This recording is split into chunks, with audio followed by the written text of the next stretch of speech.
নমস্কার। এমন একটি মন্ত্র আজ আপনাদের জানাবো, যেটাকে প্রতিদিন এই মন্ত্রটাকে উচ্চারণ করলে আপনাদের এটাকে ডেলি রুটিনের মধ্যে যোগ করে নিন। আপনার জীবনের অন্যান্য কাজের সাথে এটাকে অঙ্গীকার করে ফেলুন।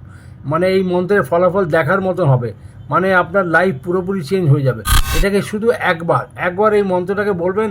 বেশি কিছু বলার দরকার নেই। একবারই, যে কোনো সময়, সকাল, বিকেল, দুপুর, রাত্রি, যখন খুশি বলতে পারেন। শোবার সময় বলতে পারেন, সকালে উঠেও বলতে পারেন, বাসি বিছানায় বসেও বলতে পারেন, বা আপনি কোনো কাজে যাচ্ছেন তখনও বলতে পারেন। শুধু একবারই বলতে হবে। এই মন্ত্রটা এত পাওয়ারফুল মন্ত্র আছে, যেটাকে মানে আমি বলবো যে আপনাকে নিজের সাথে এটাকে রেখে নেওয়া উচিত।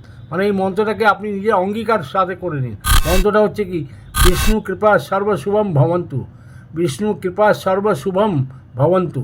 ডেলি একবার করে করুন, দেখুন আর রেজাল্ট আপনি বুঝতে পারবেন যে কোন লেভেলে আপনি চলে যাবেন।